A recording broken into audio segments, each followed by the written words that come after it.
Salve pessoal, sejam bem-vindos a mais um Outcast. Hoje nós estamos recebendo aqui Fabiano Torres, alguém que olha a vida, inventa 1000 pontos e cria um conto por dia até o final da vida. Eu adorei a sua bio, Fabiano. Que legal, já pegou da hora. E o Fabiano é escritor, professor, que foi através desse trabalho que nós conhecemos ele. E antes de passar a palavra para ele, eu gostaria de compartilhar, principalmente com quem estiver assistindo o Outcast pela primeira vez, que o viés do programa é trazer pessoas que trilharam e trilham caminhos alternativos.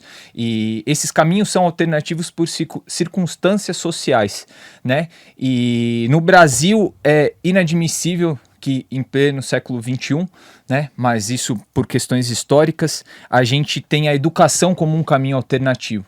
E são graças a pessoas como o Fabiano que a gente sonha e almeja que um dia não seja mais um caminho alternativo e seja um mínimo obrigatório. Muito obrigado por aceitar nosso convite, Fabiano. Obrigado pelo convite também. Super feliz aí em conhecer gente nova e tal. Parabéns aí pelo trabalho. Muito né? obrigado. E pela citação aí.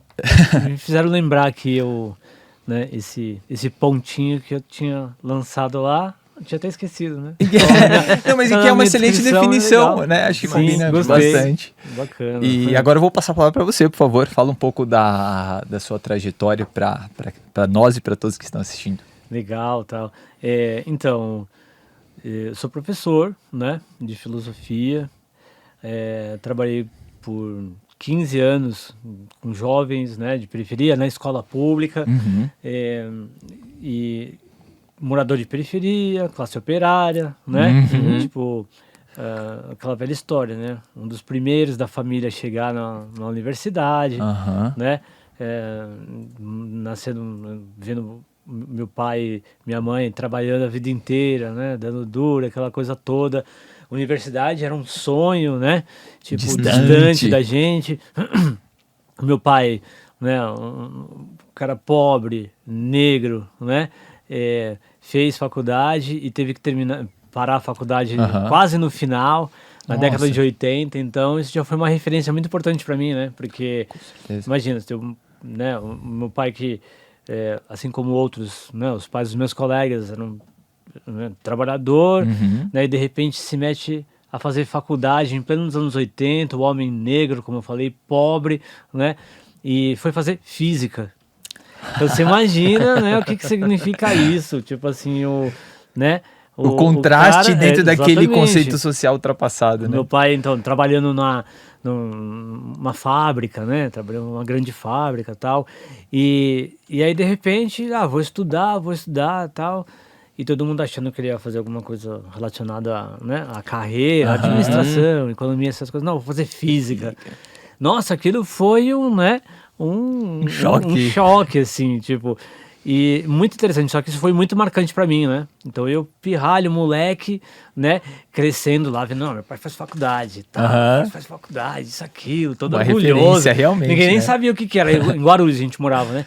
E ninguém nem sabia muito bem o que era isso, aquilo, e de repente, então, física, né? Mais doido ainda, então, acabou criando todo o imaginário, que foi super importante pra mim e tal, não sei o quê.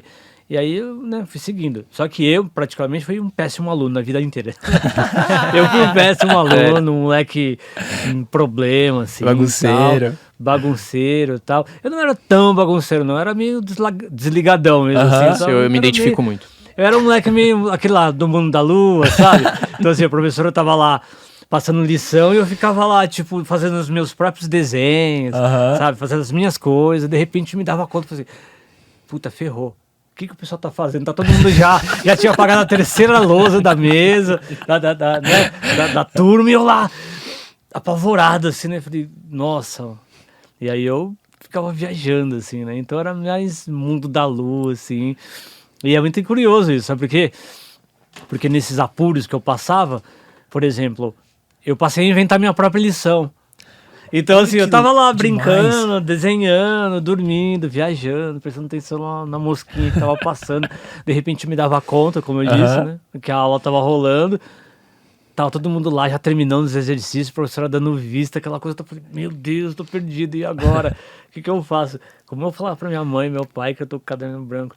Aí eu simplesmente parava, olhava assim, pera. Aí eu inventava minhas próprias lições, né? Então eu escrevia lá, faça numerais de 1 a 100 pulando os números. Lembram disso? Não sei se vocês Com pegaram isso, né? certeza, com certeza. Numerais de 1 a 100 pulando os números pares, né?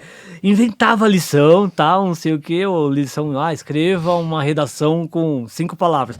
Desesperado lá, inventando a própria lição, né? Aí o pior, eu inventava a lição, fazia a lição e depois não tinha como dar para a professora corrigir, né? Então eu mesmo corrigia. Eu mesmo corrigia a lição. Isso é muito louco, porque minha mãe descobriu uma hora. E foi um caos. Minha mãe foi na escola ver o que tinha acontecido, o que estava acontecendo comigo. Chegou na escola, ó, seu filho não tem jeito não, seu filho é retardado. Seu filho tem problema, e ele não faz nada, ele faz negócios estranhos, vive no mundo da lua, aquela coisa toda. Isso foi muito louco, porque aí fui encaminhado para psicólogo, neurologista, psiquiatra, aquela batalhão de coisa. Então, isso que eu tô falando isso tudo por causa da minha carreira de professor. Sim, claro, né? claro. Como isso vai chegar lá na frente? Aham. Porque, ao mesmo tempo, tinha a referência do meu pai, que fazia física, tal, faculdade, em plenos anos 80. Não, e eu né? acho legal pontuar que, assim, você brincou, você falou que não era um bom aluno, mas, assim, dentro do regime que era Exatamente, imposto, né? não que você não tinha interesse, né? Uhum. Nossa, hoje eu fico pensando assim, saca? Hoje, enquanto professor, eu falo, nossa, mano, se eu tivesse um aluno desse, eu ia pirar no moleque, tá ligado? Eu tive, né? Sim, claro. Tive aluninhos hoje, assim, parecidos com que eu fui um dia, né? Então eu pirava, assim, falava assim, nossa, eu quero ser o professor que eu não tive, né? Com certeza. Olhar pra isso, assim, o moleque, sei lá, tá criando, tá inventando, né? Esse era o ponto. Hoje eu olho assim, né? Na época não, na época era terrível, porque eu realmente era, ser moleque, ouvindo os mais velhos falando que você é isso, você é aquilo, você não sei o Entra quê. na mente. Imagina, tipo, quem tá com a razão? É É o verdade. adulto, é o outro, lá do lado de fora, né? Aham. E aí foi um puta de um estigma. Então tinha um contraste, né? De um lado, a referência do meu pai, e depois eu olhando pra mim mesmo, falei, caramba, eu não vou dar conta, né? Aí foram vários anos dando problema na escola, isso, aquilo, tal, não sei o quê. E o mais curioso nisso tudo é que eu não me adaptava à escola, mas eu sempre gostava de estudar, descobrir as coisas, inventar coisas, né? Sobretudo inventar histórias, isso, aquilo e tal, né? E aí, sei lá, tava na sala de aula, de repente eu escutava uma frase, eu pegava aquela frase, embarcava na frase e ia embora. E eu começava a devanear, entrar num devaneio. E eu fico pensando, né, o que é interessante, porque do ponto de vista da produtividade, né? Sobretudo no mundo capitalista que a gente vive, né? Se isso serve para alguma coisa, um moleque que vai entrar no mundo da lua, né? Isso pode ser aproveitado, né? Como, né, se diz hoje. E se o moleque só quer viajar? E se aquele momento dele ali é o momento em que ele tá Claro, inofensivo. cultivando. Ele tá cultivando alguma coisa ali, Claro. sabe? Que pode vir a dar. E olha só como a gente é capturado a todo momento pelas, né? Pelo vocabulário, né? Pelas ideias. Isso pode vir a dar fruto lá na frente, mas precisa de um tempo para maturar as ideias. Ele precisa fazer essa experimentação, sabe? Sim. Anos depois, quando eu me torno professor, eu fui pegar essas minhas próprias experiências, o que eu pensei sobre isso, o que eu aprendi também, e aprendi na prática, e falei assim, não, deixa o moleque aí. Vamos ver o que acontece. Claro, de vez em quando a gente vai dar uma dura, a gente, né? Não é nunca uma coisa ou outra, assim, né? Claro. Nunca 8 ou 80. Você vai mensurando, mas às vezes eu olhava lá o moleque, tava lá no mundo dele e tal, aquela coisa toda, eu ficava lá, ia passando, sondando, o moleque veio sair gritando, né? Eu vou falar disso depois. Eu passava lá, de repente, vi uns moleques assim, desenhando na carteira. Eu olhava de longe assim, mano, o moleque tava lá, arrebentando no traço, tal, isso, aquilo, né? Concentrado, eu deixa. Vai. Eu ia me aproximando devagarinho, às vezes uma semana, 2, um mês, às vezes meses, para me aproximar do aluno, ganhar confiança, tal, e daquilo que estava rolando ali, ganhar confiança, extrair ali um ponto de partida, assim, para entrar no caso da filosofia, sabe? Então, assim, quando eu era moleque, assim, algo estava sendo, era uma experiência, sabe? Que eu tava fazendo, né? E comigo mesmo, com as coisas do mundo, sei lá, com as coisas que eu via, ouvia e tal, e era uma relação, né, que eu estabeleci, assim. Então, assim, isso tudo foi muito determinante para me tornar professor, né? Porque eu sofri pra cacete na escola. A escola, né, tipo, hoje, né, é algo que me deu muita alegria, assim, né? Tipo, eu me reinventei enquanto homem, enquanto pessoa, enquanto humano, no contato com o outro, mesmo quando esse contato era extremamente problemático, né? Como os problemas que a gente encontra na escola pública, né? Sobretudo de periferia, a vida na periferia, tudo. Mas isso tudo me transformou, sabe? E foi graças a essa, né,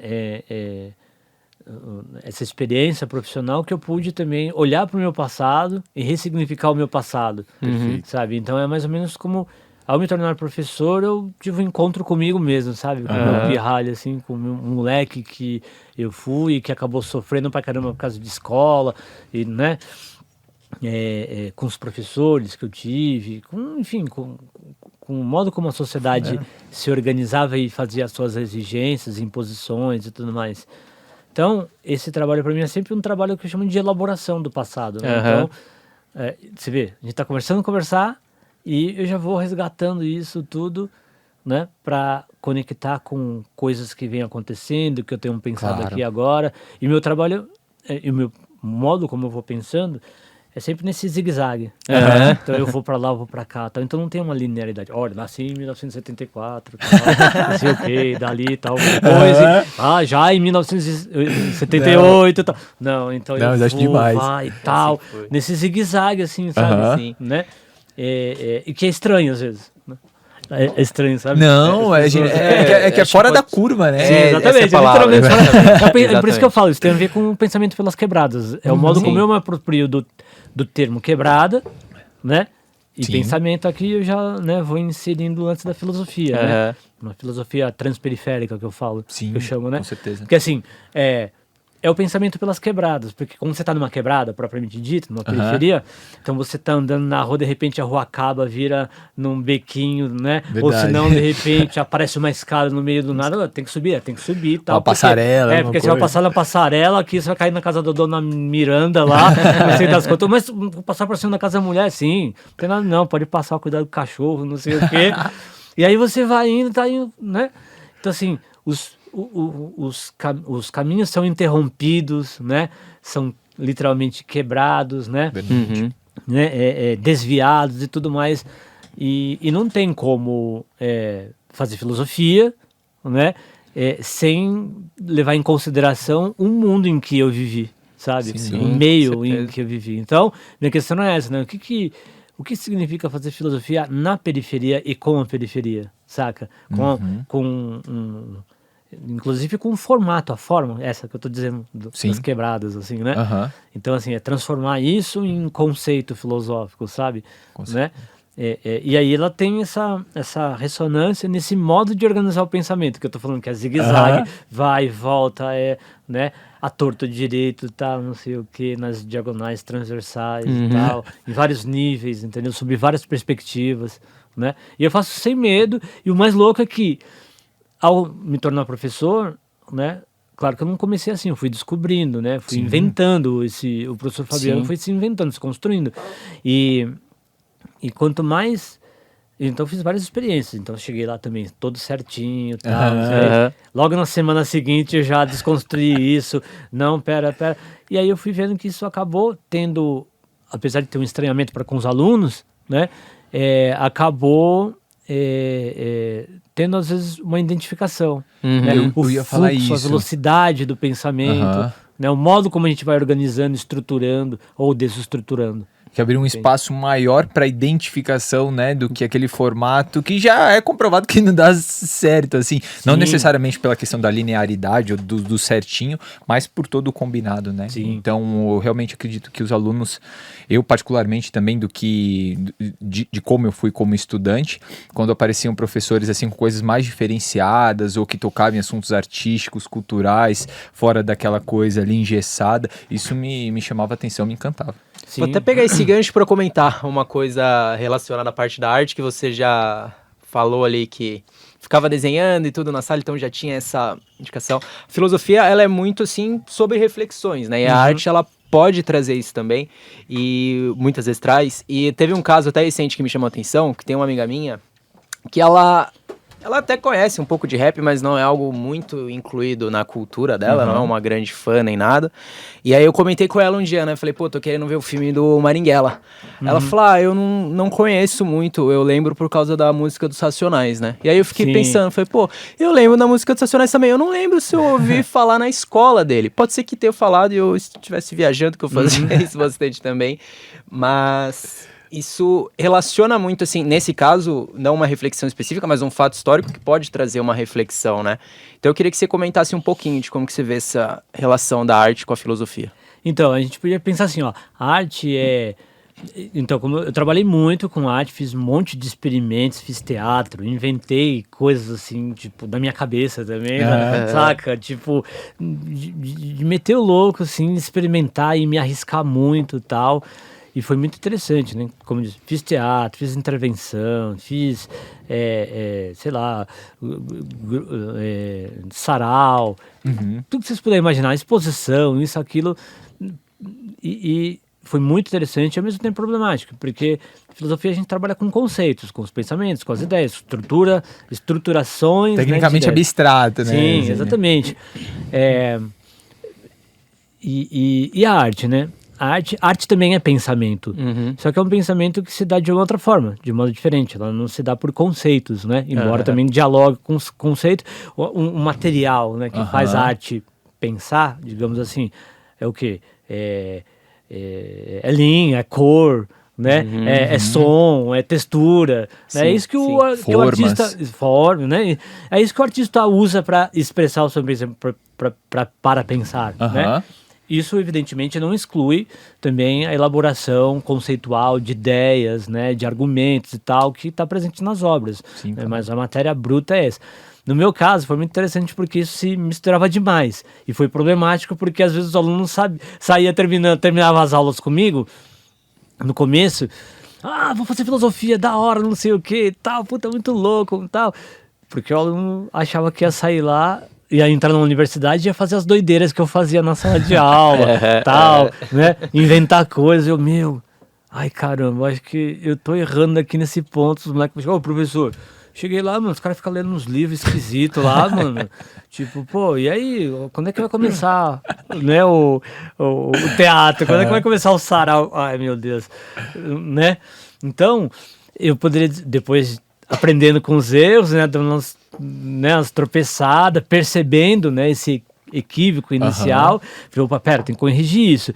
Então pensar, né, que a arte é uma espécie de intercessor, né, essa expressão do filósofo Gilles Deleuze, né, que é um filósofo que eu gosto bastante, tal, e seu amigo, né, o psicanalista, o psiquiatra Félix Guattari. Então eles falam, né, dos intercessores. Intercessor, o que é? Aquilo que ajuda a gente a pensar. Por exemplo, a arte, né, o caso que você deu, a música dos Racionais, né, a molecada curte rap, tal, curte pra caramba, isso, aquilo, tudo, mas nunca ouviu falar de Marighella. E aí, né, uma música como essa vai servir como intercessor para um professor de filosofia, abordar o personagem histórico, né, os fatos históricos e, né, as ideias que vão surgindo daqui, né, em torno do personagem, dos fatos e tudo mais, e você vai trabalhando, né?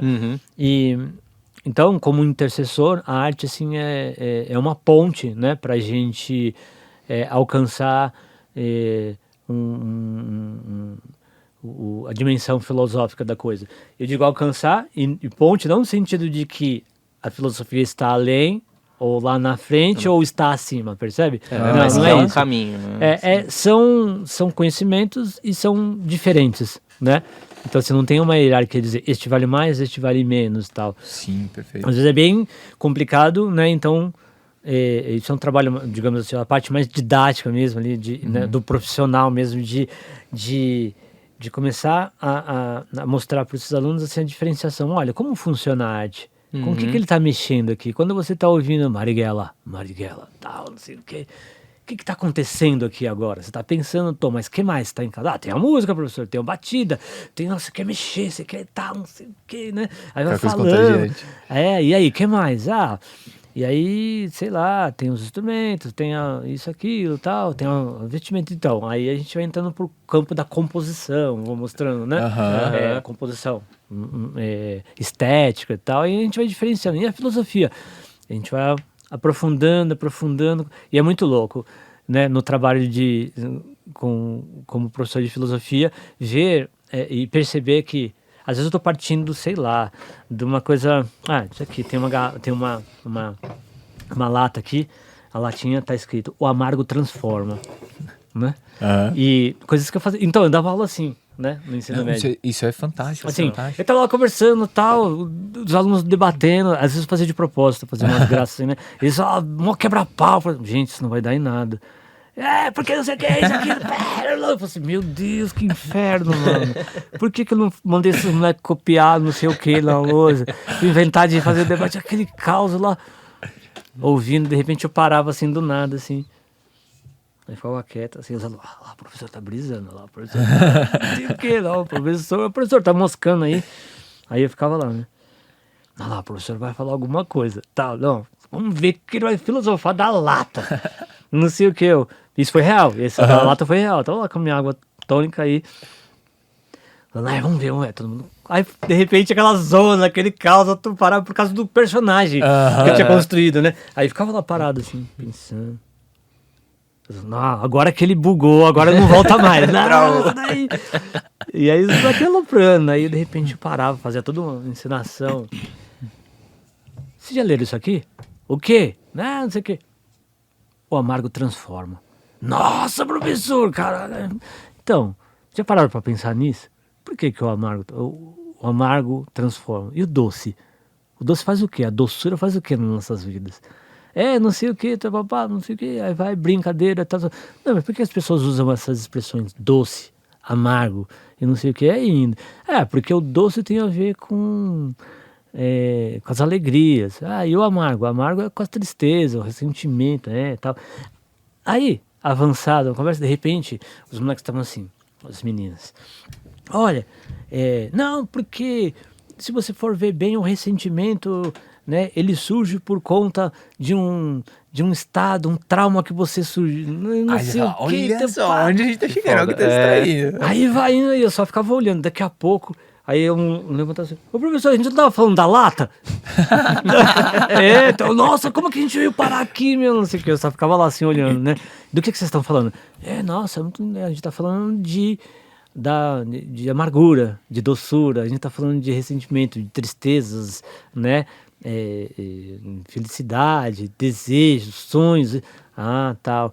Isso, qual é o lugar disso na vida de cada um de vocês, sabe? Né? E aí quando a gente menos esperava, a gente estava falando de coisas abstratas, né? Aí, por exemplo, assim, tá, beleza, mas agora vamos aprofundar um pouquinho mais. Será que a amargura é igual para todos? Né? O que é amargura para todos? Exatamente. Aí voltava o debate do não sei o que. Aí tinha que controlar, né? Entrar com as coisas da filosofia. Então, mas tem um filósofo, ele vai dizer o seguinte, olha, tal, né? Escreveu um livro chamado Do Inconveniente de Haver Nascido. Nossa, esse é meu livro, professor! É o livro da minha vida! Mas um papo assim, tá ligado? Aí volta tudo de novo. Então, tem um cara chamado Emile Cioran, um filósofo romeno. Nossa, é a terra do Drácula, da Transilvânia, sabe? E aí eu vou costurando, tal, não sei o quê. Mas sempre, o que tá em causa aqui, né? Sempre, todas as vezes. Tá assim, olhando no olho dos alunos, sabe? Sentando na mesma altura com eles e vamos trocar ideia. Vamos conversar. Vocês me contam aí como é a vida, a cultura de vocês, como é a quebrada, como é ser jovem nos anos de 2005, 2006, quando eu comecei. Me contam como é ser jovem hoje, tal, o que vocês gostam de fazer, não sei o quê. E eu estou desconfiado, assim, que eu, em contraparte, vou falar um pouquinho da filosofia, tal, como isso pode ajudar a gente a pensar um pouco mais sobre o nosso mundo, tal, sobre as coisas, sobre nós mesmos, sobre o modo como a gente se relaciona um com o outro, né? E assim vai, sabe? E aí a gente tava o que está em causa aqui, né, é justamente esse processo longo, demorado, paciente de escuta, né? De escuta e o fato de levar muito a sério o que um adolescente está dizendo, né? Porque pra gente pode ser besteira, pode ser coisa de aborrecente, como os adultos gostam de chamar, né? Mas para aquele menino, para aquela menina, a expressão da vida dele, né? Aquilo ali, naquele momento, pode ser a coisa mais importante da vida dele. Verdade. Pô, a gente demora tanto tempo pra gente ter uma ideia, não é? Verdade. Dá um trabalho da porra a gente ter uma ideia, mano. É muito difícil, né? E aí, quando você tem uma ideia, aí vem lá um cara chato, velho, frustrado, às vezes hipócrita. Exatamente. Mas, isso aí é coisa de adolescente e tal. Dá uma carteirada. Né? E aí, né? O que resta, né? Aí tem uma frase do filósofo Walter Benjamin, que eu gosto muito, e não vou lembrar a frase né, corretamente, mas a ideia é a seguinte, né? Ele escreve um texto chamado Experiência e Pobreza, que ele vai falar dos sem experiência, daqueles que não têm experiência e que, né, acabam sendo colocados de lado, deixados de lado, discriminados, porque não tem experiência né, na vida, ou não está pronto para o que quer que seja, porque ele falta experiência. Aí ele fala, pois bem, para aquele que falta experiência, né, só lhe resta começar a cada vez do nada, do zero, né? Enfim, né? Então, tá, beleza. E eu falava isso para os alunos, né? Se você não tem experiência, se você está perdido e tal, ótimo. Você acha que é bom, né, professor? É bom porque não é você, né? Não, porque a cada dia tal, você está, né, começando de novo. Né? Você está sempre no começo, você está sempre iniciando. De certa forma, né? Livre de toda uma bagagem que às vezes te prende, todo né? peso, exatamente. Bom, eu acredito realmente que isso poderia se estender para a vida de qualquer um. Basta a gente aprender a olhar para a vida, né? De uma outra forma, tal. Sim, com certeza. É muito difícil porque não dá para chegar. Também não tô nessa de assim, basta você querer, basta você nananina. De jeito nenhum. A gente tá envolvido, a gente vive numa determinada circunstância, num tempo histórico, sabe? Isso. Muito em que, sobretudo na vida dos pobres, né? Na vida pelas periferias e não só, né? Mas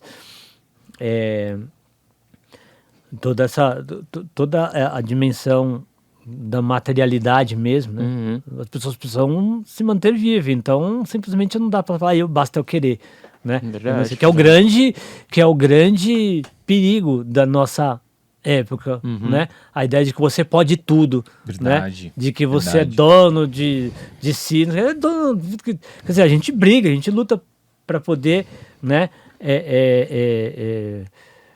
Construir a nossa própria autonomia, a capacidade de caminhar com as próprias pernas, né? Mas a todo momento a gente está sendo bombardeado, né? Com certeza. A todo momento a gente toma porrada, os nossos sonhos, eles estão colonizados. A gente vai dormir e sonha que, sei lá, sonha que o vizinho tá andando de carro zero e você tá andando a pé, né?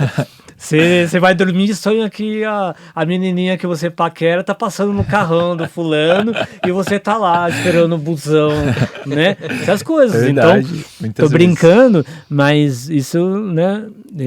Tô falando como eu falava com os alunos, né? Sim. Dizendo, até a dimensão mais profunda aqui, né? Dos nossos desejos, lá quando a gente tá sonhando, né? Tá reverberando ali os reflexos dessa nossa, né, dessa sociedade de consumo, né, imediatista, vaidosa, né, tudo isso tá aí. Então o trabalho de a gente de construir essa liberdade é muito árduo, é muito difícil, com né, certeza, sabe? E esse é um dos maiores desafios, assim, de conversar isso com os alunos adolescentes, sabe? De periferia, Sim. que querem um mundo, querem agora, que tem referências aí como essas grandes estrelas aí, sei lá, do futebol, da música, não sei o quê. Neymar, Anitta. Toda essa galera. Acho que dois bons exemplos aí pro pessoal, né, que tá na alta, assim. Sabe? Então, assim, pega todos esses exemplos grande parte do que se imagina ali gira em torno de ganhar muito dinheiro e tal, não sei o que, isso e vem em primeiro lugar. Status, de fama. E depois, como que, para desencargo de consciência, vai falar, não, tem projeto social aqui, ali. Depois, em segundo plano, depois que você ganhou muito dinheiro, depois que você tá desfilando com as Ferraris que não servem pra porcaria nenhuma. E aí, muitas vezes ele nem pisa lá, Exatamente. né? Eu tenho a etiqueta com o nome dele lá, projeto no fulano de tal, mas quantas vezes o cara pisou lá, não, então, pegou, trocou ideia, olhou pra uma criança, parou, ficou meia hora conversando. Olha, e assim, pra mim, eu acho que tem uma coisa que é da minha formação, agora voltando lá pra trás de novo, né? Minha adolescência nos anos 90, peguei umas bandas punk ainda, os hardcore, né? Os movimentos anarquistas e tal, em que tava primeiro colocando o outro, a vida, né? A vida do coletivo em primeiro lugar, tipo, né? No ideal mesmo, e numa utopia, às vezes, de você pensar num mundo em que você não vai ostentar porcaria nenhuma, né, mas você vai poder partilhar para que todos ali possam ter né, eu ia dizer o mínimo, né, mas que pensamento miserável também, né, a gente imaginar que a gente vai partilhar com o outro para nós termos o mínimo. Não, a gente tem que ter partilhar para, né? Sim, para todo mundo viver bem e tal. Sim, claro. Né? E assim, então eu trago muito desse ideal assim, anarquista, punk, né, tal, não sei o quê, né, que faz parte de uma outra formação minha, né? Pela cultura, a cultura underground e tal, né, que eu sempre considerei como um elemento importante para a educação, né? Sem dúvida, conhecer a cultura, no caso como o meu público é o jovem, então conhecer a cultura juvenil. Agora, no momento, o que a molecada tá curtindo, o que tá acontecendo? É o rap, é o funk de um lado, né? Os dois grandes fenômenos, né? Sim. Não só esse, evidente, mas, sei lá, tem a galera que curte anime, mangá, não sei os o games quê, muito em alta, né? Tudo isso, tal. Então, assim, conhecer todo esse universo, tal, para poder dialogar, conversar, tentar mergulhar ali, né? E aí, quando você demonstra interesse pra galera, né? Que aquilo realmente é importante, então, pra mim pode não ser nada, mas pra ele é o que ele tem no momento, pra ele sabe? É a coisa mais importante. E às vezes você pode ferrar com a vida de um pirralho se você desdenha daquilo, né? E exemplos nós temos de um monte, né? De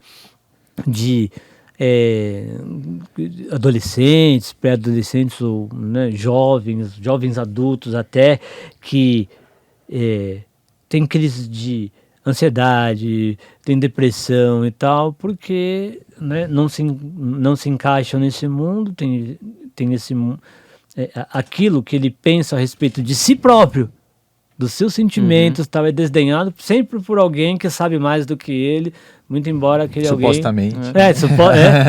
muito embora, sei lá, esse outro talvez não saiba nada sobre si mesmo. Exatamente. Então, assim, a gente chega nesse ponto e fala assim, ó, sabe, indo por aí, levando pra valer isso, sabe? Tipo, provocando a molecada, assim. Mano, o negócio aqui é pra valer. Esse negócio de filosofia, eu não vou ficar simplesmente só reproduzindo. Então provocando desse jeito. Tá? Se eu tô falando pra você que você tá reclamando do outro, né? Da sua mãe, do seu avô, da sua tia, do seu irmão, mas do você, professor. Que você né? tá sendo? Assim, tá reclamando de todo mundo, é tudo chato, né? Não sei o que. Tá, essa gente não tá preocupada. Às vezes as pessoas não conseguem ter noção sequer de si mesma. Sim. E você? Né? O que pensa sobre si, né? E o que é daquilo que você pensa sobre si, né? Em que grau você garante que isso é pensamento seu ou é do outro? De onde vem isso? De onde vem o que você pensa? Não, vem de mim mesmo, tal, né? Você quer, e vamos lá, então, de você mesmo, tal. E de onde veio isso? De onde veio aquilo? Como é que essa ideia se formou e tal? Percebe? Então, assim, tem toda uma provocação de botar a molecada contra a parede, às vezes uma sala inteira, de parar assim, a gente ir, às vezes uma aula, 2 aulas, eu cheguei ao absurdo de ficar 3 aulas, assim, com 40 alunos ali, debatendo, falando, botando todo mundo na parede, a galera assim, não, professor, para, chega, não dá mais, não aguento, para com isso, ou senão eu parava às vezes, no momento que a coisa tava pegando fogo, eu ficava só olhando assim, aí eu pegava minhas coisas e saía, não, professor, volta aqui! Não. Até semana que vem, tchau! Se vira! Vai embora, assim, tipo assim... Vai embora aí com a cabeça bombando. Mas você não respondeu, assim, quem disse que eu tenho resposta? Quem arriscou isso foi o Platão, lá no livro tal, sabe? Depois o Michel de Montaigne também tem um capítulo no livro tal que responde algo, passa por essa questão, Rousseau acho que também. Não, professor, ó, os nomes estão dados, já dei a letra, agora se vira tal, porque isso não é problema meu, não me interessa, eu já passei dessa fase, seu chato. E saía zoando, assim, ele sabia que era brincadeira, Sim, entende? claro. Mas fazia a coisa pegar fogo. Então, isso que eu tô falando agora, isso que eu tô fazendo, é o que eu chamo de filosofia em ato. Em ato, entendeu? Tipo assim, e que tem a ver com uma dimensão do acontecimento, né? Então, como eu falei, a gente tá conversando, de repente um moleque tá lá injuriado da vida, aí eu olho pra minha latinha que tá na minha frente, o amargo transforma, né? E pá! Eu vou até aproveitar que você voltou pra latinha, né? Que foi ela que despertou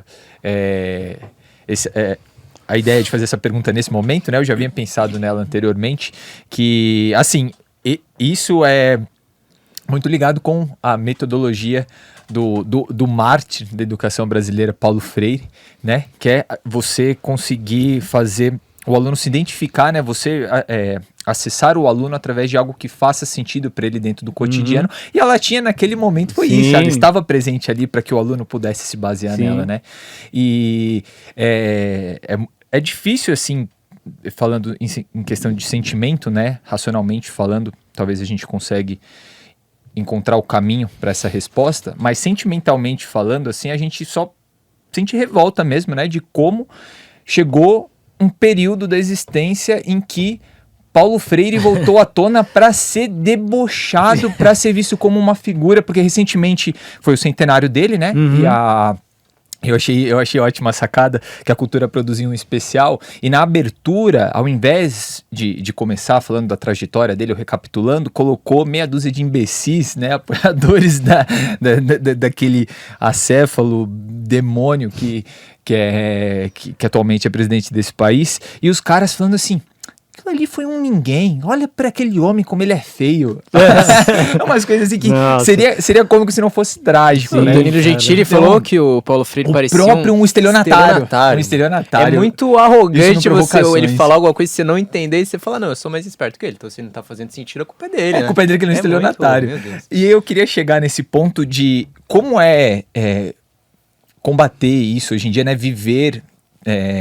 Vivenciar tudo isso, e se na própria escola, nos próprios projetos, tem pessoas assim que boicotam e atrapalham o desenvolvimento. Uau, muito bom essa colocação, adorei. Vamos lá, tipo... Obrigado.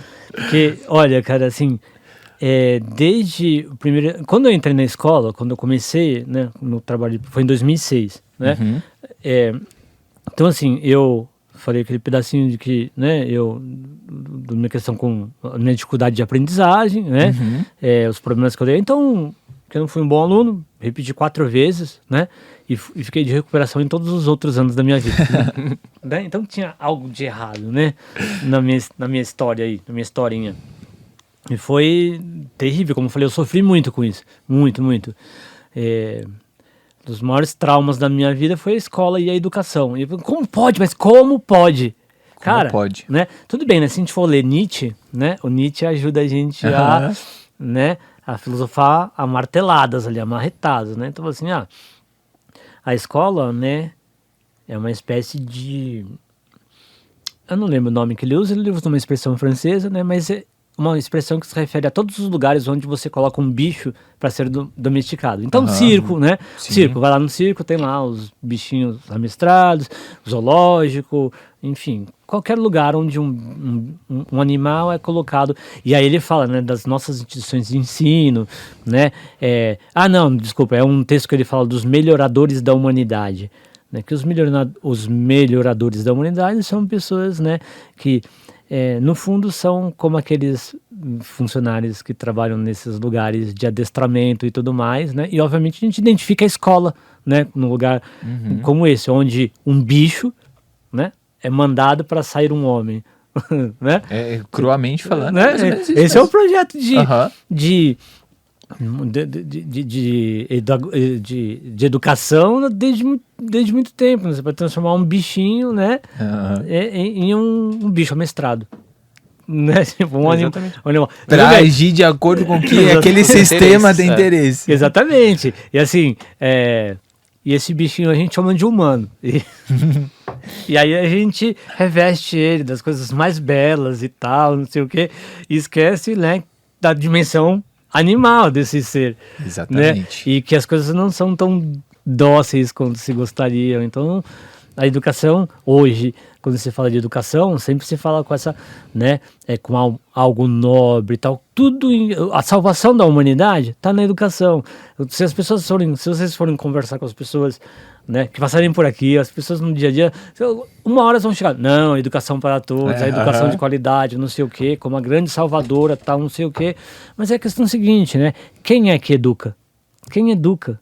Quem educa quem? Né? Sabe? Então, aí a gente cai num erro, às vezes, né, numa armadilha de essencializar a educação, como se ela existisse pura e perfeita em algum lugar em que a gente vai alcançar, quando na verdade ela é feita por humanos, demasiado humanos, né, com seus trocentos mil vícios, defeitos e limitações e tudo mais, né? Então, nesse sentido, eu sempre encarei a educação como um território de dissenso também, não de consenso, né? Como se, vamos aqui todo mundo... Não, é treta, é porrada, você chegar lá, você fica doido com aquele negócio lá, e de vez em quando você espreme, bate, tal, se ferra, capota, tropica, isso, aquilo, se quebra... E às vezes você sai lá com uma feira cultural, deu certo, né? E tudo mais.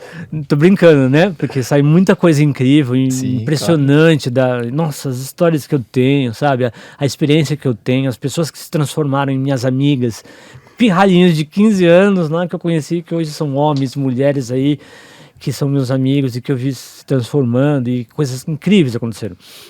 Mas é toda... essa agonística, né? Essa luta mesmo, essa briga tal, com altos e baixos e tudo mais. Então eu sempre tive isso em mente quando eu fui me tornar professor. Mas ao chegar... então assim, antes de chegar na escola, né? Com toda essa dificuldade que eu tive na escola, eu sofrendo os efeitos desse tipo de educação, os estigmas, né? As marcas que isso deixaram em mim... desde muito cedo, assim, eu pensei, né, antes de entrar na faculdade, eu pensava, puta, não é possível que, né, a coisa esteja, o erro esteja comigo, assim, né? Eu olhava para as outras crianças e tal, tudo funcionando direitinho, eu pensei, onde é que tá a coisa, né? Onde é que tá o problema, tal? E indignado, não é possível que a coisa esteja do meu lado, dentro de mim, ou coisa assim, né? Só que, obviamente, eu não sabia responder. Nossa, isso aí tá até hoje, a pergunta tá até hoje ressoando, né? A conversa tá aqui ressoando essas questões. Por isso que ao longo da minha trajetória acabei criando, digamos que, metodologias, né? Que me possibilitassem uma outra educação que fosse um pouquinho diferente daquela que eu mesmo vivi e que eu acompanhei, né? Nessas metodologias que eu fui criando, inventando, dialogando, nunca aplicando nada. O Paulo Freire foi um grande aliado, né? No começo muito mais do que agora, né? Por questões teóricas, metodológicas, tal, que se diferenciam alguma coisa, que não invalida de modo algum o pensamento freiriano, mas é que os autores com quem eu dialoguei posteriormente foram por outros caminhos e são coisas diferentes. Claro. Mas a princípio, e ainda hoje, né, o Paulo Freire continua sendo um grande aliado. Em que sentido, né? Olha, quando eu chego na escola, então eu fiz USP, né? Eu fiz a graduação, mestrado e doutorado na USP. E para mim, fazer essa trajetória, dentro dessa história aqui que eu, né, contei, além de ser muito difícil, já era difícil para qualquer periférico, para qualquer sujeito periférico. Já era uma coisa lá do outro mundo, distante. Nossa, a USP, né, era outro mundo, né? Não era para nós, a gente comprou essa ideia, literalmente, e tal. A gente foi educado ouvindo, né, isso não é para você, lá só vai estudar, né, que é muito top, muito fera, isso, aquilo, tá bom, vai, briga com isso, aquilo, tal. Entrei, passei todos esses anos, né, tenho quase 20 anos lá. E quando eu fui escolher eu prestei concurso público, fui bem classificado, o primeiro concurso que teve em São Paulo, depois da retomada, né, da reinserção da filosofia no Brasil. Foi tipo... Em São Paulo. 2006, uma coisa assim, foi? Isso, o decreto foi de 2005, né, e depois de 2006 teve as primeiras levas de professor, depois desse concurso que eu prestei também. E aí eu fui bem classificado e por conta disso eu pude escolher a escola, assim, meio que qualquer lugar, sabe? Então, tinha escola de sobra, tal. Aí foi um momento, assim, que eu digo que é um momento freiriano. Eu estava muito inspirado, né, e nesse diálogo muito forte com ele. Eu falei, onde eu quero trabalhar? Então, tinha essa escola aqui da Rua 13 de Maio. Eu lembro que essa passou pela minha cabeça, por causa do Bexiga, então, né, figurava assim no meu imaginário como coisa legal.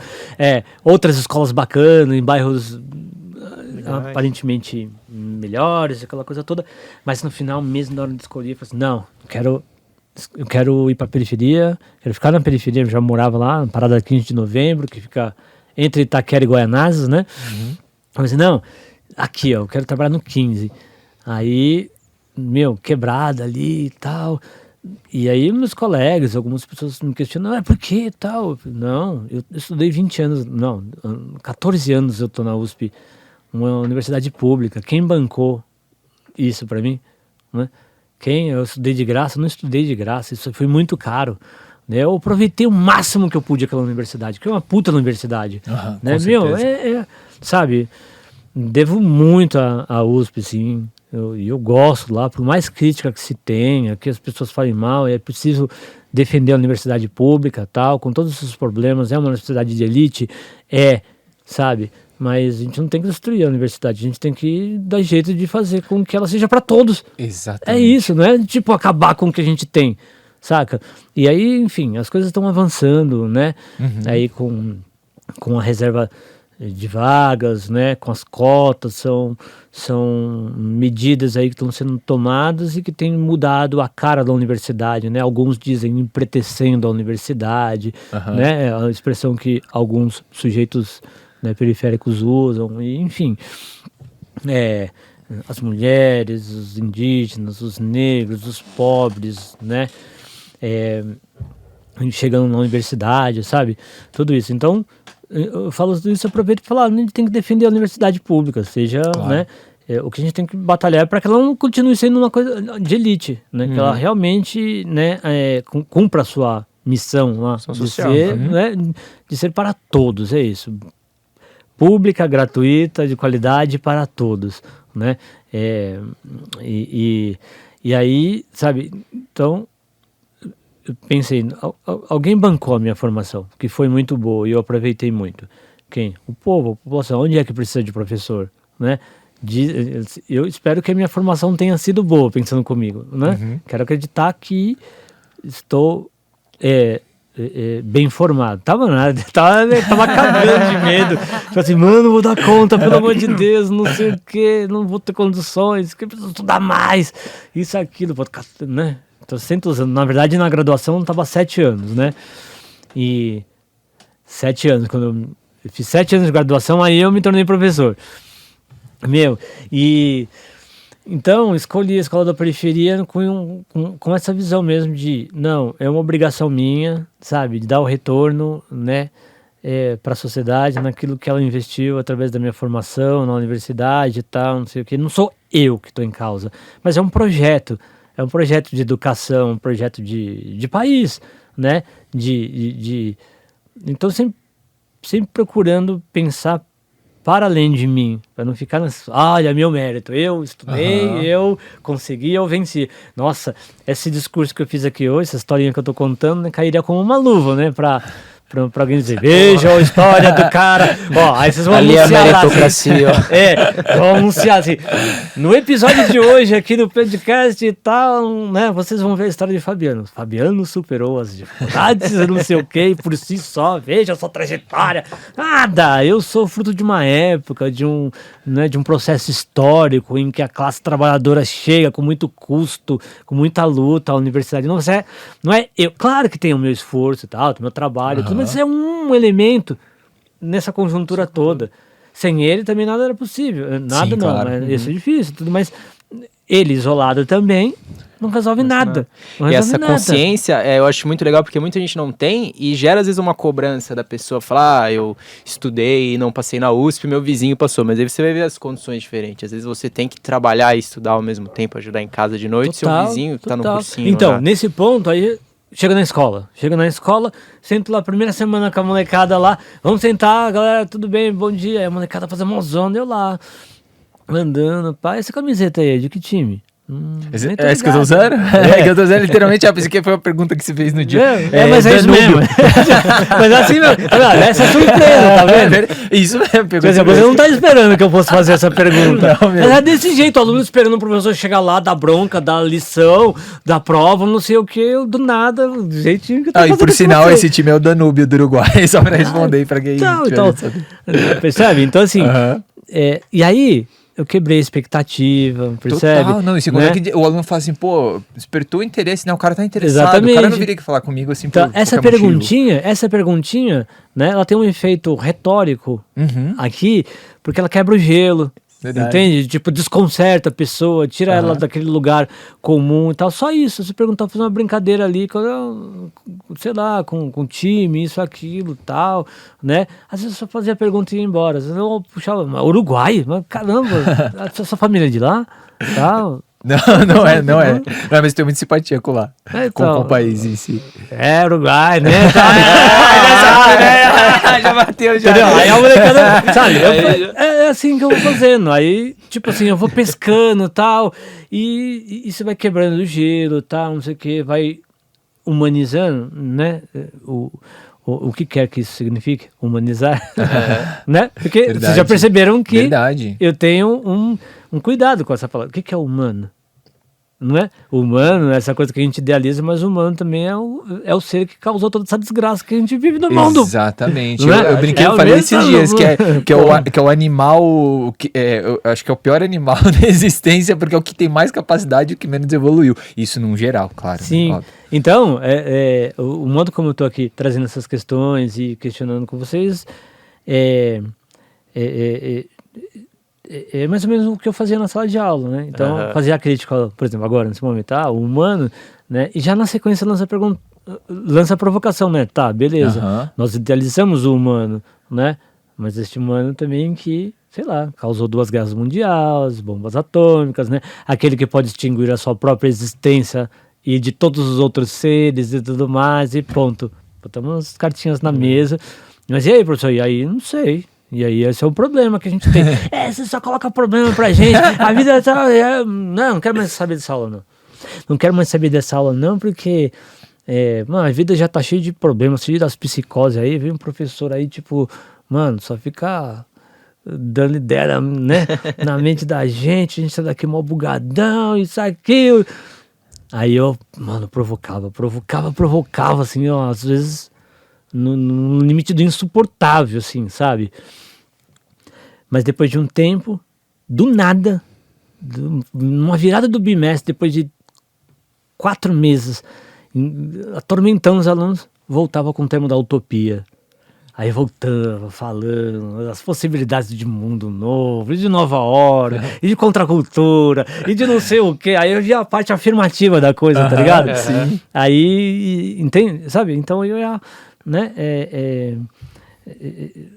trabalhando com esses contrastes, assim, né? Mas voltando à questão do Paulo Freire, que tem a ver com isso tudo, então percebe, o jeito que eu tô conversando aqui com vocês é o modo como eu sentava para conversar com os alunos. Às vezes, terminava, a gente estava lá, há mais de uma aula, né, os alunos terminavam assim, nossa, já bateu sinal? Esse foi o primeiro sinal que eu saquei. Opa, tem alguma coisa acontecendo aqui. Nossa, nem percebi, meu. Nossa, porra, que pena que essa aula passa mal rápido, mano. Né? Não sei o que. Legal. Mas aí, nessa conversa, na conversação, isso aquilo que às vezes demorava muito tempo e tal. Aí os alunos falam, mas isso nem parece aula de filosofia, né? Aula de brisa, aula de, né? De trocar ideia, aula de dormir também, quando os alunos diziam, não sei o que. Eu ia... deixando, tal, as coisas acontecendo, cozinhando ali, esperando, uma paciência, escutando e captando coisas aqui e ali. E aí, às vezes, eu mesmo falo assim, isso não vai dar certo, cara. Tô ferrado. Tá chegando no final do bimestre, não tem atividade, não tem prova. Como que eu vou dar prova pro moleque, mano? Ferrou. Caraca, tô fudido aqui. E o final do bimestre correndo, todo mundo lá, não sei o que, fecha a nota, tá, meu Deus. E agora? Gente, vou dar um exemplo. Igualzinho você, pequeno, com as lições pra entregar, né? Igualzinho. Aí eu assim, gente, chega aí. Eu tô com um problema aqui. Quero que vocês me ajudem a resolver. Fala, professor. Aí, né, todo mundo já curtia e tal. E eu lá preocupado. Não, gente, eu tenho que entregar as notas. E a gente não tem atividade. E agora? Assim, não, mas teve aula. A gente vai lá falar pra coordenadora que a gente aprendeu pra caramba. Ah, não, mas isso não é prova. Não, a gente prova, professor. Prova como? Ah, assim, ó, eu falo tal coisa. Eu também falo não sei o que, isso, aquilo, tá bom. Aí eu fui saindo.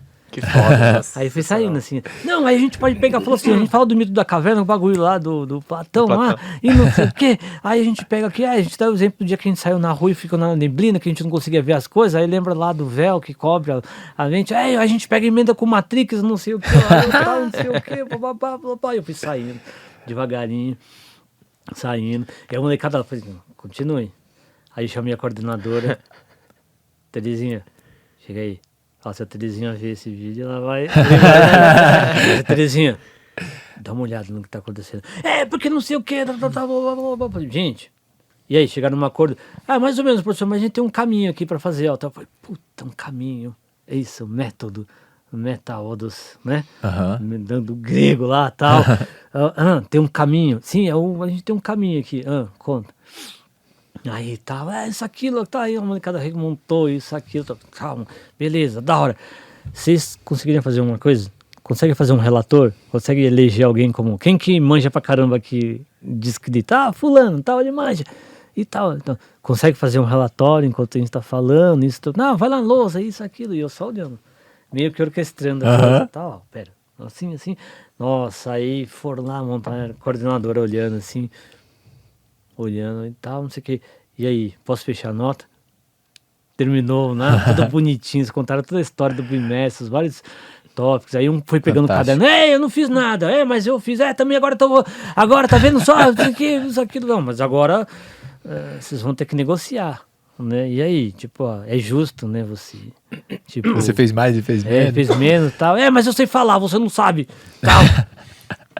Isso aqui, então, pode deixar que eu falo aqui, professor, essa porra, tal. Eu vou explicar o bagulho. É o seguinte, tem um maluco lá da caverna, tá ligado? Nasceu com as correntes, isso, aquilo e tal. Aí desenrolou e tal. Isso foi uma experiência, assim, fantástica e emocionante, assim, que eu falei, mano, o que tá acontecendo? Eu não sabia que isso era possível. Assim, cara, isso é muito foda, isso é muito lindo, assim, aquele 40 adolescentes, assim, de 15 anos, organizando uma sala, organizando o pensamento, e eu provocando a instituição escolar, reinventando o meio de avaliar, e colocando também, e botando todo mundo na fogueira, né? E aí, Terezinha, a gente pode fechar a nota? Sim. Ficou mais do que claro, né? Tudo que foi revolucionou. Eles provaram, né? Aí, falei assim, gente, aí beleza, foi tudo legal, todo mundo gostou, aplaudiu, falei assim, agora é o seguinte, foi muito legal, vocês gostaram, mas eu pedi mais uma coisinha, cada um faz o seu relatório do jeito que quiser, escreve aí o que aconteceu hoje. Fechamos assim, pá, pum. Agora me pergunta, eu planejei isso? Eu tinha isso em mente lá atrás? Não, isso que eu falo que é uma filosofia ou uma pedagogia do acontecimento, entendeu? Então, assim, entre aspas, eu nunca planejo nada, então você não planeja a minha fala aqui. Ela vai depender muito da nossa interação, no meu pensamento. Fala não, né? Eu falo e o pensamento, né? Vai depender da nossa interação, do que vocês me trouxerem. Então eu posso chegar aqui e falar, muito bem, é meu método, e, assim, e ficar aqui expondo, fazendo exposição, mas eu odeio fazer isso e, sinceramente, eu me perco, né? Aí eu vou pro meu zigue-zague, vou inventar um monte de coisa que eu tô provocando a pessoa, perco a paciência, entre aspas, e vou perguntar pela camisa do time, porque você tem que estar junto no projeto, no processo, claro, no projeto de educação, sabe? Porque, conforme o Freire mesmo diz, ninguém educa ninguém. Os homens se educam, os homens e as mulheres, se educam a si próprios, né? Interagindo, né? Na sua interação um com o outro, percebe? E eu tenho isso como um princípio, Sim. né? Eu aprendi demais e aprendo sempre, né? Aprendi que a camiseta é que tem um time, como que é? Danúbio. Lembra do requeijão Danúbio, né? Né? Então, e ainda, né, falando do Paulo Freire, então esse é um exemplo de, eu digo agora de novo, e digo isso para as pessoas que vêm me provocar, falo assim, você quer saber o que é o primeiro erro é esse, né? Falar o método Paulo Freire, como se houvesse algo sistematizado para você pegar, já é um rótulo, né? aplicar e tudo mais, e que isso, Maria, que isso tenha sido aplicado no Brasil inteiro para doutrinar as pessoas, tal, não sei o quê, né? Enfim, aquela lorota toda que vocês ouviram, e aí, né? Deu nesse absurdo que a gente ouve falar, dessa deturpação horrorosa, mas quando eu tenho essa oportunidade, digo assim, isso aqui que eu estou dizendo, essas experiências que estou narrando, ela não é uma experiência, um método freiriano, isso é o que eu aprendi ao pensar junto com ele, sabe? Isso ao ler Paulo Freire, aprendi que não há educador que não seja também educando, nem educando que não seja educador, não é? Sim. Que nós aprendemos uns com os outros e que todo mundo chega para uma conversa com a sua experiência de mundo, com o seu conhecimento de mundo, né? Tem um exemplo famoso do tijolo, né? Que é quando ele vai trabalhar, né? Pelo sertão, né? Nos grandes projetos, né, de alfabetização de adultos, né, era essa a especialização, tal, que conseguiu, de fato, aí sim aplicar o método, né, de alfabetização de adultos e que conseguiu alfabetizar as pessoas lá em 40 dias, e, né, que foi super revolucionário e tudo mais, a partir da realidade que as pessoas tinham. Então, tem um exemplo do tijolo que é muito bonito, né, em que tem lá o alfabeto, as sílabas, né, as famílias de sílabas, né? Tateti, totu, tal, né? Já, e tava lá escrito tijolo, porque tijolo era algo comum da vida, as pessoas sabem o que é um tijolo, né? E aí, com as famílias, tava lá o tijolo e as famílias, né? Das sílabas, né? E uma senhora olhando, né? Aquele conjunto de sílabas, lê, tu já lê, né? Então, a partir da ideia do tijolo, ela vai montando, ela vai aprender pela sonoridade, pelas palavras que ela está identificando ali, junto com aquele bloco. Então, bonito, né? Eu contei isso para os alunos, né? Então, no primeiro ano do ensino médio, assim, nesse começo. Então, falou assim, e era belíssimo, né? Então, a ideia do tu já lê, né? E aí, o que eu fiz? Montei um grupo de estudos Paulo Freire, círculo de leitura freiriana na escola pública, com uma molecada de 15 a 17 anos, né, do ensino médio, gente do primeiro ano. E aí o pessoal, cheguei na sala dos professores, né, falando, gente, estou montando um grupo de estudos. Como assim? Estudo na escola? Grupo de estudo e tal. Oxe, do quê? Como assim? Um grupo de estudos freirianos. Um grupo de estudos em Paulo Freire e tal, a gente vai ler a pedagogia do oprimido. O quê? Não sei o que, aquela coisa, né? Todo mundo incrédulo. Mas isso não vai dar certo não sei o que. Gente, as reuniões.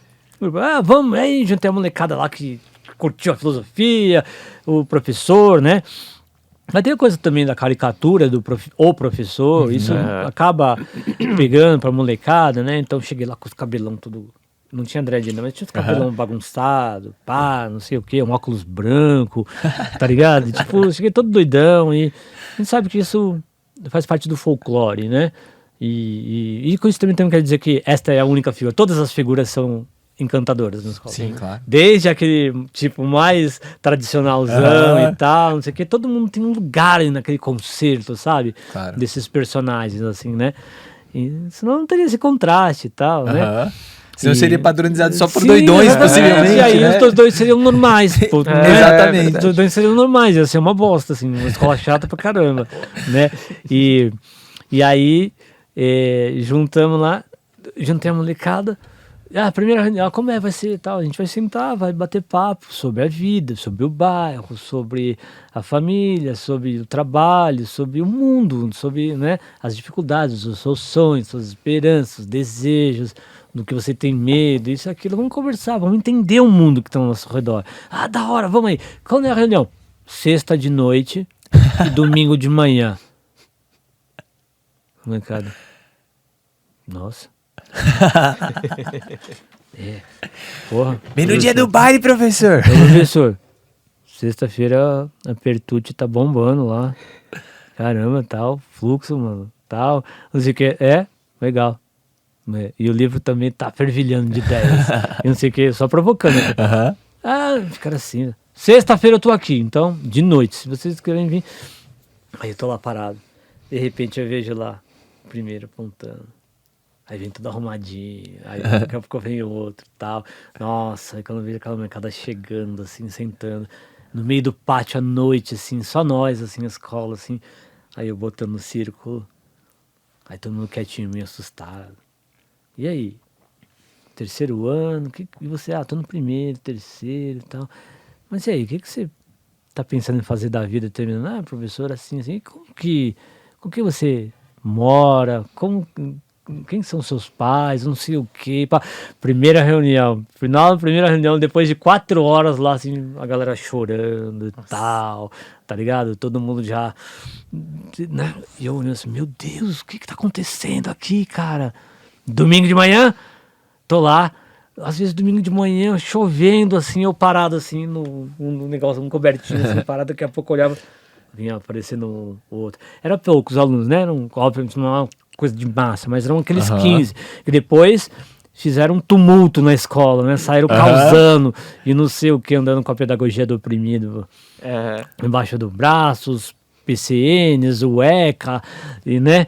E o que eles estavam fazendo, né? Começaram a questionar a escola, começaram a questionar os problemas do bairro, começaram a questionar por que a classe trabalhadora, porque a Coab, né, essa escola ficava no meio da Coab 2, e aí, vamos andar, aí eu chegava assim lá pro diretor, ô Jacques, abre o portão aí. Professor, o que você vai apontar? Abre aí. Tá, e o pessoal sempre botou muita fé em mim, assim, sabe, eu sempre encontrei muitos parceiros, assim, muitos, aí, abre o portão aí, tal, tá, aí abre o portão. Aí saiu com aquele bando de moleque, 40 alunos. Livres! Te juro, a molecada saindo correndo da rua. Tamo livre! Gritando e tal. Aí eu, cara, ferrou, mano. Eu vou ser preso nessa desgraça aqui, tá ligado? Puta que pariu, a molecada. E eu lá sempre numa estratégia que eu peguei, né, comigo. Calma, pera, fica na sua, espera. Às vezes dá certo, às vezes não. Né? Às vezes não dá certo, não. Tipo, bota aqui, praga! Porra! Que inferno! Aí eu esperando a molecada lá, né? Tipo, se acalmar e tem um estacionamento assim entre prédios, né? Parei lá com eles. Então, eu queria fazer uma pergunta pra vocês. Quem botou esses muros entre os prédios? Né? Tava aí. Como construir os prédios, construir os muros. Sério. Vamos olhar o lugar onde a gente está? O que é esse quadradão aqui de cima? Né? Para quem não entende, é um quadradão bem... Imagina assim, ó. O prédio aqui, outro aqui, e aí no meio assim um quadradão de cimento, né? O que é isso aqui? Por que eles botaram esse quadrado aqui? Não sei o que, olha bem, né? Olha para um prédio, olha para o outro, que é o estacionamento, tal, não sei o que e tal. Aí eu comecei a conversar, ler o entorno, né, ler a configuração dos prédios, lemos e conversando, trocando uma ideia. Eles leram, começaram a, né, realmente entender o que estava se passando, começaram a ver que os muros estavam meio estranhos, não combinava muito com coisa, aí tinha uns becos. Então, entre um prédio aqui e outro prédio aqui. Muro aqui e um muro ali. E um bequinho desse tamanho, assim, tá passando. Falei, gente, o muro tá aí desde sempre. Então, foi um imbecil que, né, pensou, falou assim, não, vou fazer 2 prédios aqui, assim, no meio, vou botar um beco bem perigoso, assim, para as pessoas, né, tipo, né, correrem um risco. Já para abrir margem bom, eu acho que é até capaz mesmo de alguém pensar assim, ou não pensar, né, não pensar na vida, pensar nas vidas que estão ali atravessando aqueles lugares. Verdade. Mas não é essa a real. Aí a gente olhando assim, tá vendo o beco? Sim, vamos atravessar o beco. Aí vai eu lá com uns 40 alunos, atravessamos, e tal, vamos atravessar de novo, atravessamos. E aí, o que você pensa sobre o beco? O beco, isso tá, mas o beco, ele é perigoso, quando você está passando no meio do beco, o que você pensa, o que desperta, como ele te afeta? Ah, professor, depende, né, meu? Tipo, se estiver sozinho, agora a gente tá em 40, né? Você quer? Se eu sou menina, é diferente do menino, não sei o que. É o caralho, mano, você tá indo. Porque você não é parado pela polícia. Vai você atravessar o beco lá, Fiona. Qual que é? Tô atravessando aí o beco, aí vai ver se a polícia te para. Tamo nós lá, vem os caras lá, tal. E olha, né, uma molecada irada, e aí e aí, mas aí, então existe então a travessia do beco, então é diferente para meninos e meninas? Sim, não, tá, não sei o que. Então tem uma questão de gênero envolvida no beco, na travessia do beco, sim, mas o beco fica onde? Na rua, no espaço público. Então, um problema público. Se é um problema público, é um problema do quê? De quem? De todos nós, não sei o que. Então por que a gente não resolve esse problema? Né? Aí fica um silêncio e tal. Aí aquele silêncio, isto é uma aporia. O quê? É uma aporia, quando um diálogo termina num beco sem saída.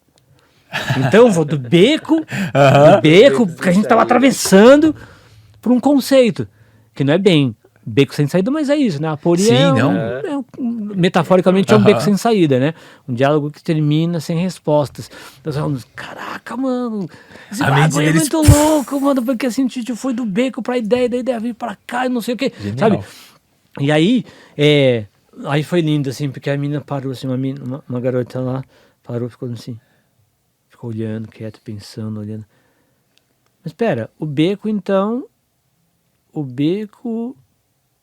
é o que restou do espaço público, né? É um resto, né? É um resto daquilo que foi fatiado, uma excelente conclusão. Do espaço que foi fatiado e que as pessoas privatizaram, porque agora o condomínio é um domínio em comum das pessoas. Então percebe, a gente saiu do concreto, do imediato, da vida, daquilo que eles conheciam, que eles viviam o dia inteiro, todo dia atravessa o beco para ir para a escola, né? E para voltar da balada e não sei o quê. E aí, de repente, a gente tava discutindo o quê? Chegamos nos conceitos, nas ideias, foi parar lá em Platão, foi parar no espaço público, Hannah Arendt e tal, isso, aquilo, vai e volta, sempre introduzindo, tal, não sei o quê. Isso é uma outra coisa, né? Tipo, depois disso, a outra etapa é o aprofundamento, propriamente dito. Agora vocês vão ler também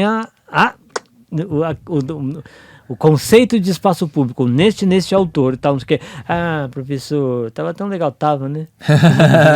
Legal, né? Já fiz a minha parte e tal, agora, né, vamos avançar um pouquinho mais, não sei o quê. Aí vem uma outra etapa, um outro trabalho, percebe? Então, assim, pra mim, o Freire tá aí, sabe? Nisso aqui, com certeza. Né? Na leitura de mundo, problematizando o que quer que seja o amargo aqui né? Que supostamente transforma, o que isso pode significar na vida, né, de cada um de nós, como isso pode e deve ser pensado do ponto de vista do coletivo, que é sempre importante, tanto é que essa dimensão freiriana desse trabalho tem a ver então com sempre a ideia de círculos, de grupo, de um reconhecimento de que você está numa circunstancialidade histórica, né, em que aquele bairro, de onde é seu pai? De onde é sua mãe? E o seu? E a sua? Seus avós? Como eles chegaram aqui? Ah, assim, assim, assim, assim, tal, não sei o quê, né, vendo as semelhanças e as diferenças. Sim. Né? E ao mesmo tempo cada um em conjunto estudando a sua própria história, né? Para entender quem sim. E falando assim, e sempre pontuando o seguinte,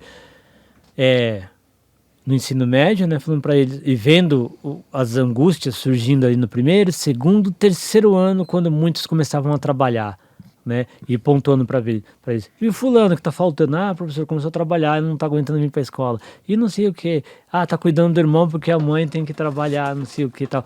Vejam só, estamos falando de uma classe social, nós estamos falando de uma classe trabalhadora, vocês, seus pais, precisam de trabalho para poder sobreviver, né? E aí entrar por toda essa, né? E no caso do Paulo Freire, entrar na questão do oprimido, sim, né? Dos oprimidos e opressores e tal.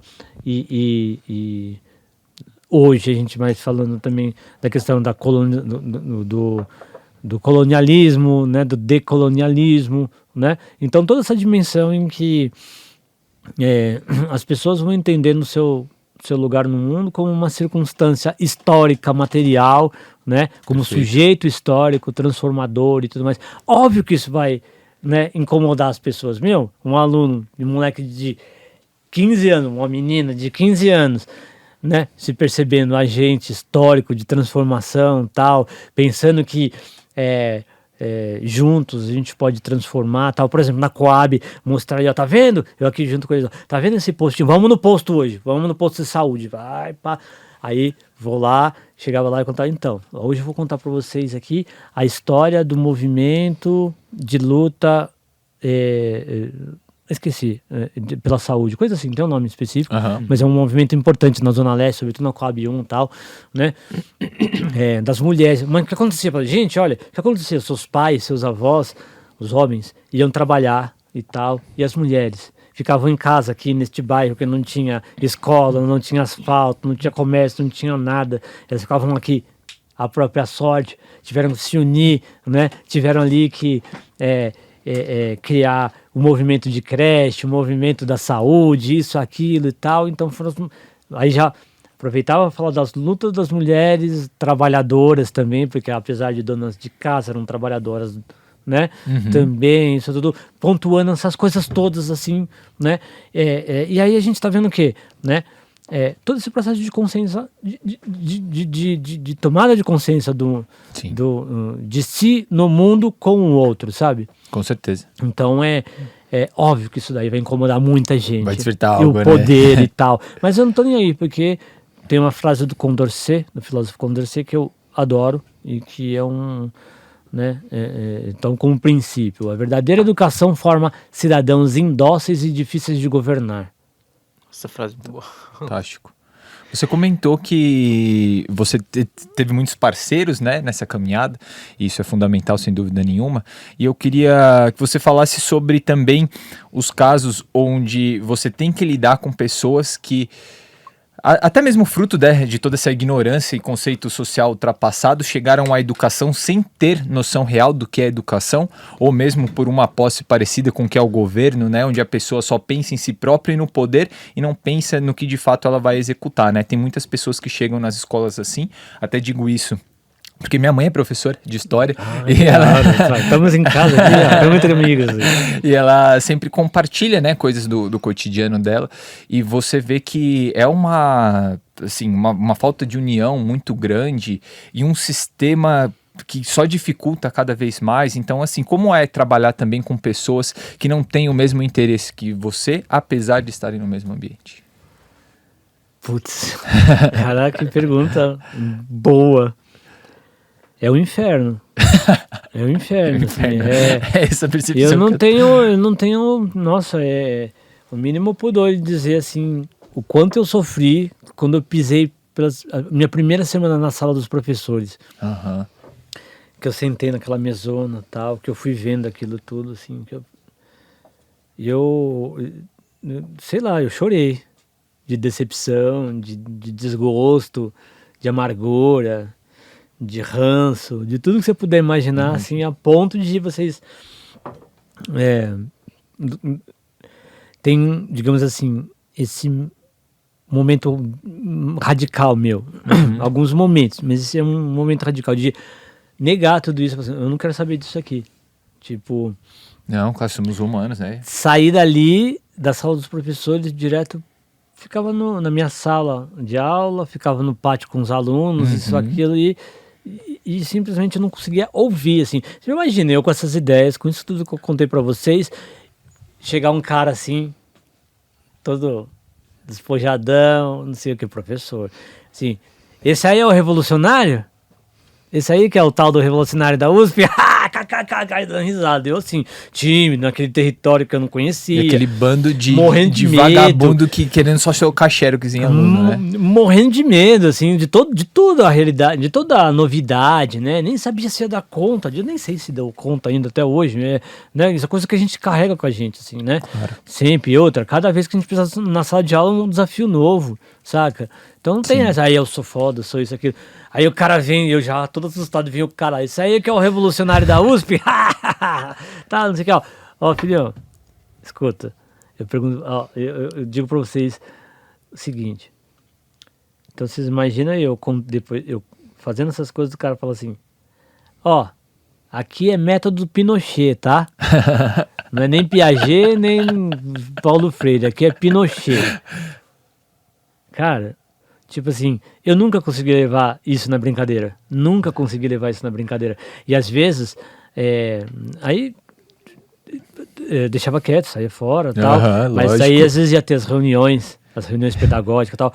Eu quebrei o pau, mas eu quebrava assim, o que você tá falando? Eu falava assim, você não sabe o que você tá falando, você não sabe a desgraça que você tá botando na cabeça dos alunos, não sei o que. Porque... Pelo amor de Deus. Mano, cada treta assim que a gente...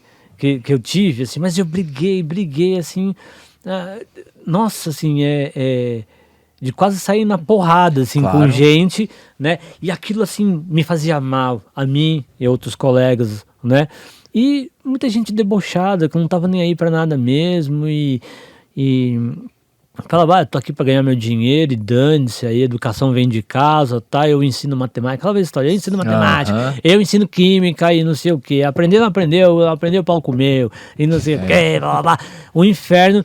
Aquele autoritarismo clássico. Exatamente. Aquele pessoal tipo que assim, gosta do escola sem partido. Exatamente, quem manda aqui sou eu, não sei o que, você vai baixar a cabeça assim, porque não sei o que. Cadê minha palmatória?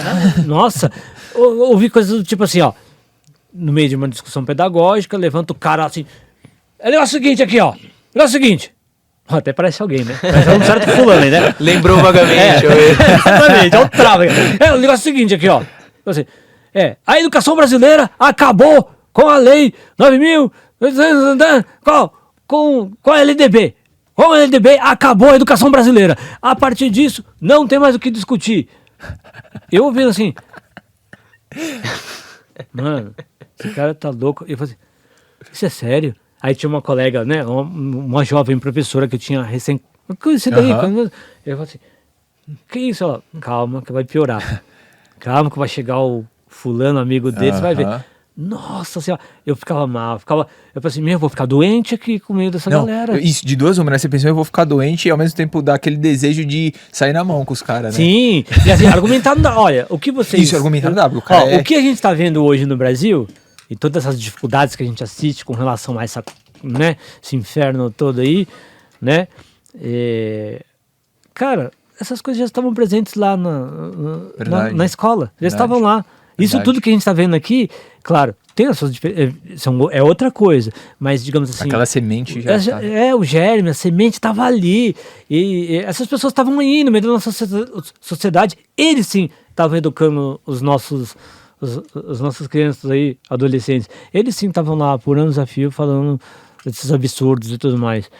Então, a minha escolha, a minha opção, o meu trabalho diante disso tudo foi sentar, ouvir, conversar, trazer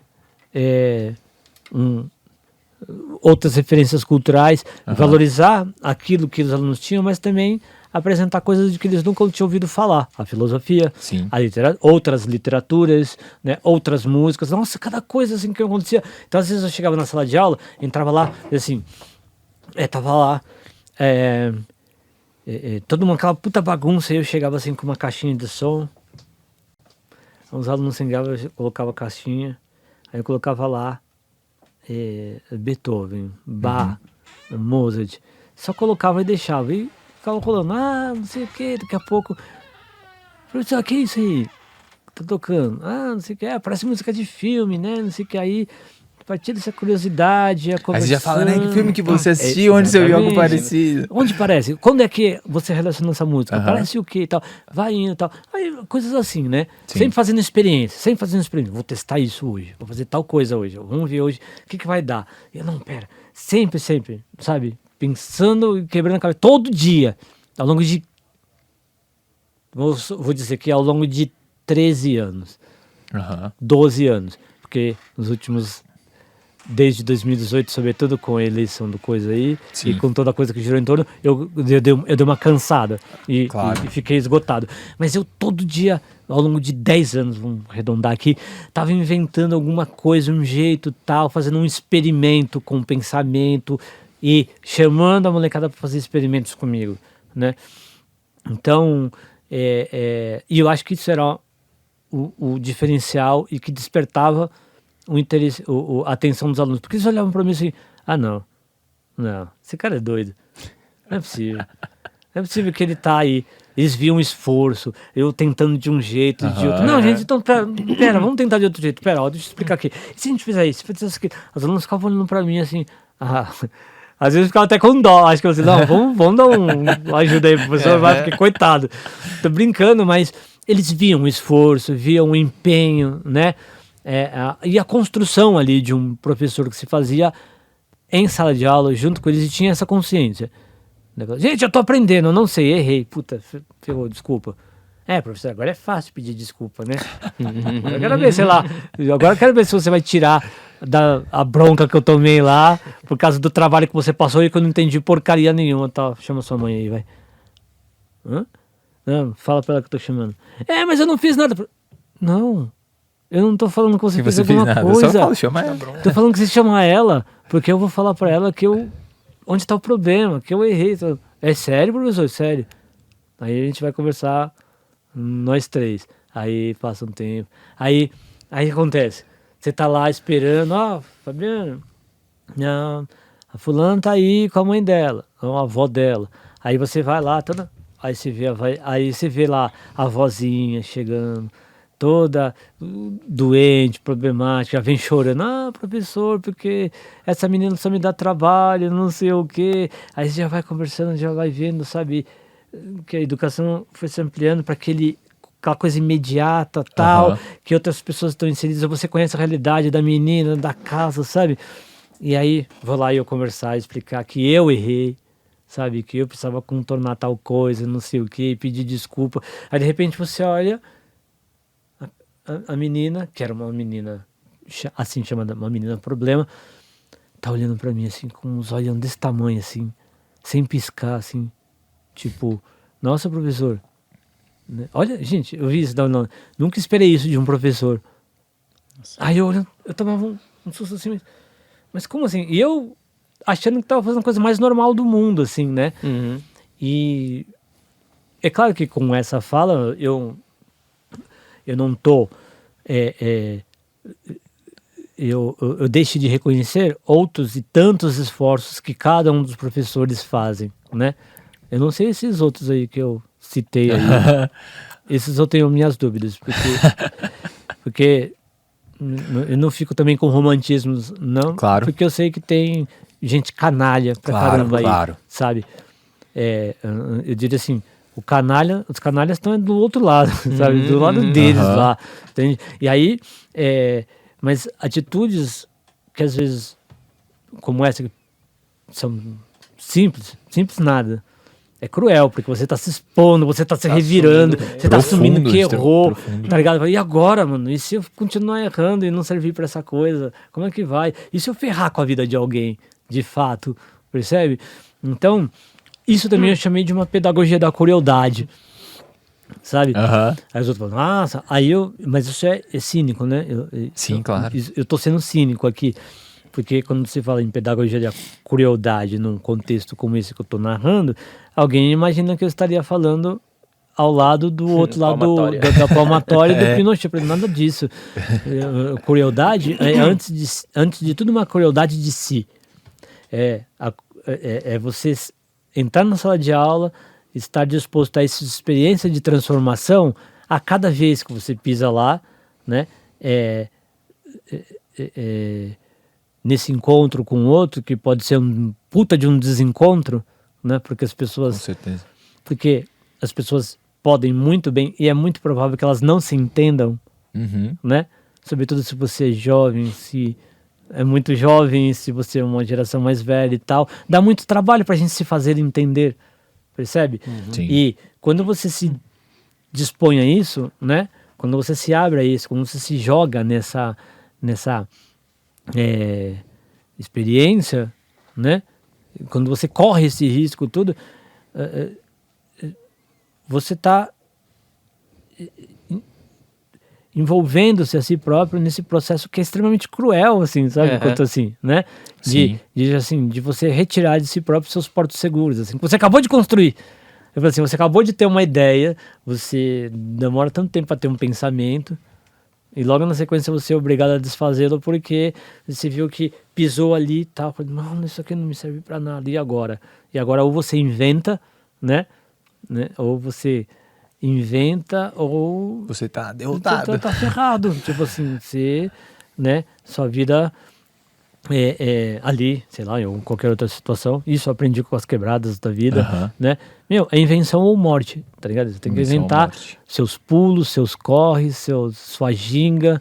Você tem que aprender a requebrar, entende? Para poder sobreviver no inferno, né? Então tudo isso eu tive em mente, assim, quando pisei na escola pela primeira vez e concebi essa, então, eu chamo de ou pedagogia da crueldade, ou uma concepção trágica de educação. É isso, vai ter porrada, vai ter decepções, né? Vai haver... É uma concepção onde nós não nos apartamos do sofrimento que está envolvido nessa jornada, porque é a jornada do humano, né?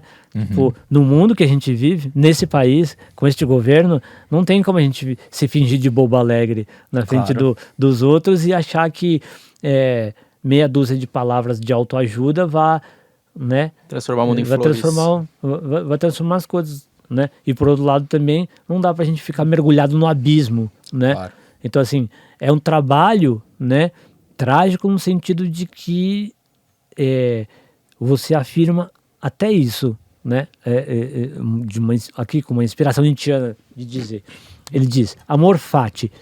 Amor fati significa amor ao que está dado, né? Então, eu amo a escola, né? Vários momentos. Eu amo a escola do jeito que ela está dada aqui para mim. O que não significa que eu quero ela para sempre daquele jeito, né? Mas eu aceito, digamos assim, os termos, a condição, né, em que eu me encontro ali naquele momento, sabe? É para ir para o arrebento, vamos para o arrebento, sabe? Você falou como é que eu... Você perguntou como é que eu lido então com essas pessoas, né? Que deram trabalho aí, né? E que tem essa concepção totalmente distinta e canalha do que fazer com a vida do outro.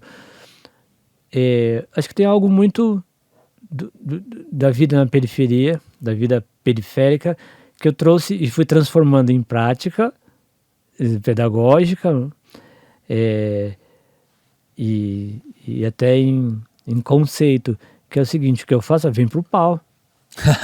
Vem pro pau, vem pra cima, né? Tipo, é chamar pro pau mesmo, entendeu? E ir pro arrebento, assim, sabe? Tipo, se você pensa na juventude periférica, eu volto a falar daquele termo, do sem experiência, aqueles que não tem nada, que não tem experiência, isso, aquilo, tá, não sei o que, né? Como disse. Tá, beleza. O que resta a esses meninos e essas meninas, né? Resta o seu próprio corpo, né? E olha lá, né? E olha lá. E olha como isso é foda. É claro, eles têm o seu saber, têm a sua cultura, têm a sua inteligência, tem os seus afetos e tudo mais, mas até isso é negado ou finge-se que não existe, né? Então, assim, o que é que supostamente resta a esses alunos e esses jovens, né? O seu próprio corpo, né? É com esse corpo que ele está no mundo, é com esse corpo que ele vai para a rua, é esse corpo que ele atravessa o beco, né? Esse corpo que inferniza a sala de aula, esse corpo que faz festa, né? E tudo mais, e esse corpo que desfila pela cidade, né?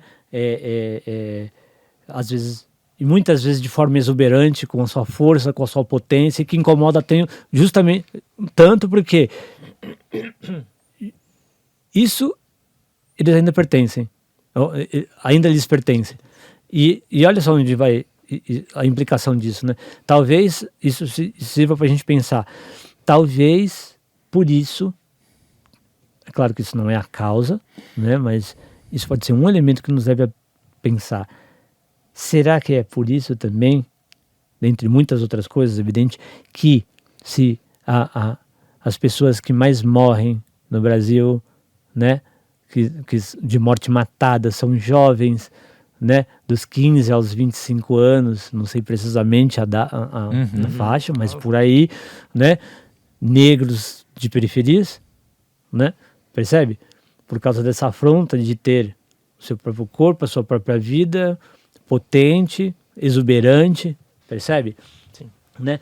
Então, assim, eu, quando chego na periferia e vou trabalhar com esse público, é isso que eu tô vendo, essa potência, essa vida que pulsa, né? A vida que pulsa ali, das mais variadas formas, sem romantizar isso, porque essa mesma força que pulsa, quando a força pulsa, quando a vida pulsa, né? O destino que a gente vai dar para essa pulsação, para esse pulso, que cada um vai dar, são vários. Claro. Esse menino pode ir por tráfico, esse menino pode se tornar, sei lá, agressivo. Isso faz parte do modo como nós vamos construir esse nosso modo de viver junto, né? Mas o pulso de vida e de força está lá, né? Então, assim, ao conviver e aprender junto com essa galera toda, o que me vem em mente e eu não sabia que eu era capaz disso, de brigar, sabe? Sempre fui um cara na minha, sempre fui um cara sossegado, tal, mas na escola, diante dessas situações, eu aprendi a brigar, e eu acho que tem muito a ver com o que eu aprendi desse modo de ser, dessa vida que pulsa, que me atravessa também. Sim. Sabe? Então, a molecada tá lá, andando, né, com a sua ginga, o seu sarro, com sua, né, com seus corres, com seus pulos e tudo mais, né, e eu acho que, de uma certa forma, isso foi se incorporando na minha prática, no meu pensar, né, no meu modo de ser, tal, que eu também aprendi a brigar junto com eles, percebe? Só que, né, eles brigando comigo, eu aprendi a brigar, percebe? E eu falei, nossa, mas escola é o lugar que a gente tem que apaziguar os ânimos, né? A gente tem que amansar os bichinhos, não é isso que se diz? Né? Então, assim, eu tô tentando dar uma outra coisa, dar um outro sentido, fazer um trabalho em cima disso. Talvez criar, como disse lá a frase do Condorcet, talvez criar cidadãos indóceis e difíceis de governar. Talvez seja isso, sabe? Que esteja experimentando junto com e pensando nas implicações todas que isso tem, éticas inclusive. Porque eu, de fato, não posso dizer isto vai dar aqui, assim. Eu não tenho segurança nenhuma. Então, são por isso que cada passo, fatores. cada passo, cada atitude, cada coisinha ali tem que ser pensada, repensada, né? E por isso que ela exige demais de nós. Por isso que ela exige uma outra saúde também, sabe? Uma saúde que se constrói ali nesse território do trágico, percebe? Que implica em você assumir para você mesmo, em determinados momentos, que estou cansado, estou sofrendo, isto dói, percebe? Quando você olha para situações como essa, em que você tem a decência de dizer para si e entender que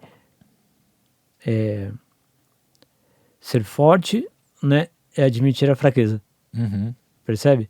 Sim. Né? E que o ser fraco, na verdade, é acreditar-se na posse de uma força eterna, que é um absurdo, que isso é um delírio, que só existe na cabeça, sabe? Só existe na cabeça de pessoas aí que tem, sei lá, que tem histórico de atleta,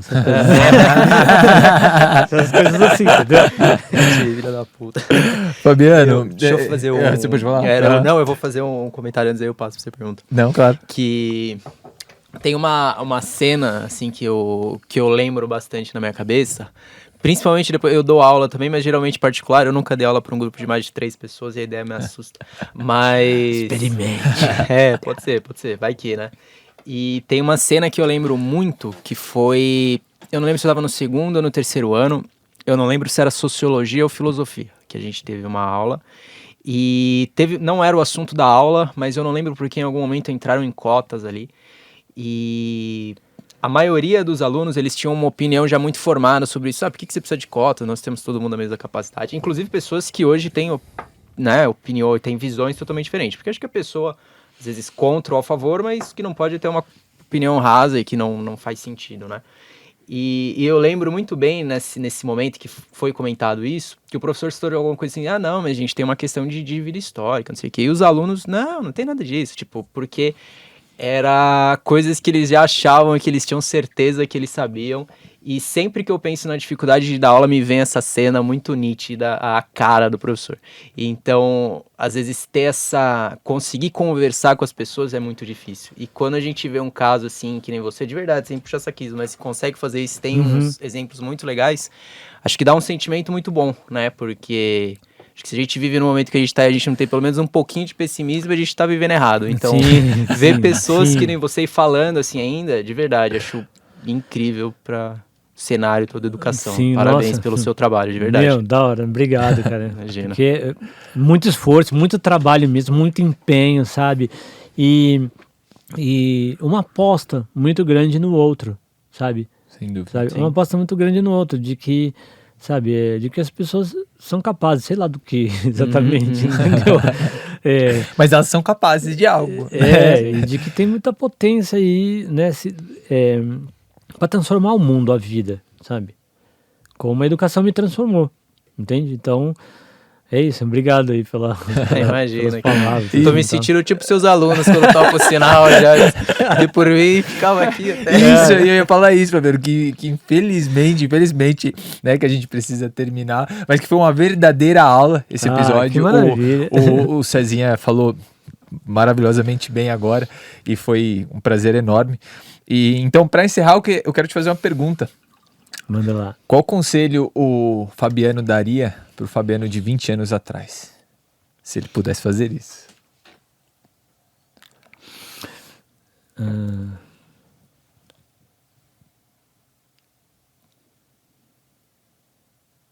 A verdadeira educação forma cidadãos indóceis e difíceis de governar. Continue. Afinal de contas, hoje aquela história, né? Eu falei do amor fati, né? Amor ao que está dado. Então, graças a esse trabalho, esse percurso, esse esforço que eu faço hoje, inclusive na nossa conversa, que faz parte desse processo de elaboração, né? Que é um pensamento em atos. Estou pensando aqui, não foi programa, não planejei as coisas que eu ia dizer. Claro. Então é um pensamento que está se desenrolando aqui agora, que me ajuda a elaborar e reencontrar aquele moleque, né, que ficou lá com suas marcas, com suas dores e tudo mais, né, mas eu voltaria a falar, continua, porque vai ter valido a pena, saca? Então assim, no sentido, amor fati, amor ao que está dado, foi foda, passou tudo, doeu, não sei o que, mas o Nietzsche, né, no contexto da sua obra e em momentos que dialogam com essa ideia do amor fati, vai falar do eterno retorno, que aqui eu interpreto livremente como, né, com essa afirmação da vida, né? Tem muitas formas de interpretar esse conceito nietzschiano, mas assim, numa passagem ele fala assim, e se um demônio, né, parasse, né, diante de ti e perguntasse, e aí, essa vida, tal como você a viveu, em todos os seus detalhes, desde o momento em que você nasceu até hoje, e se um demônio chegasse para você e dissesse, esta vida você a viverá uma vez mais, e outra, e mais outra, e outras, do jeitinho que ela foi, do jeito que ela existiu, nada vai mudar. Você chamaria você amaldiçoaria esse demônio ou você agradeceria ele? Nunca vi algo mais belo e sagrado e tal. Então, amor fati, amor ao que foi dado, né? E é uma puta provocação, né? Claro. Mas pensando aqui agora, assim, eu também diria para um moleque, né? Tipo, amor fati, amo o que está dado. Segue em frente, porque, né? No final não. Aí no meio do caminho, um momento você vai estar sentado na frente de 2 caras, 3 caras aí, super da hora, né? Trocando uma ideia e você vai falar, pô, valeu a pena. Né? Fantástico. Com tudo. Né? Incrível. Muito obrigado mesmo, mais uma vez, por ter aceitado o nosso convite, por tudo que você compartilhou aqui. Sem dúvida, eu vou sair daqui pensando em muitas coisas. Foi demais. Muito obrigado mesmo pela sua presença. Maravilha, cara. Também agradeço aí o convite de novo e tal. Essa conversa também, como eu falei, me ajuda a pensar e seguir adiante, construir sentidos, que eu penso que não é coisa, como eu disse, né, individual. Sim, claro. É para nós isso tudo, Sim. sabe? Por isso que a gente partilha, por isso que a gente divide. Tá aqui na mesa agora, cada um pega aquilo que lhe serviu. Esse pedaço aqui eu pego, esse aqui esse aqui não sei o quê. Cada um sai da experiência levando um pouquinho aí do que lhe interessa, sabe? Isso, né? nem que seja o bequinho. Né? Não? Pessoal, muito obrigado a todos vocês que assistiram. Comentem o que vocês acharam do episódio, compartilhem com seus amigos. Agradecemos muito a companhia de vocês e até o próximo episódio. Valeu, pessoal, até mais. Tchau, valeu.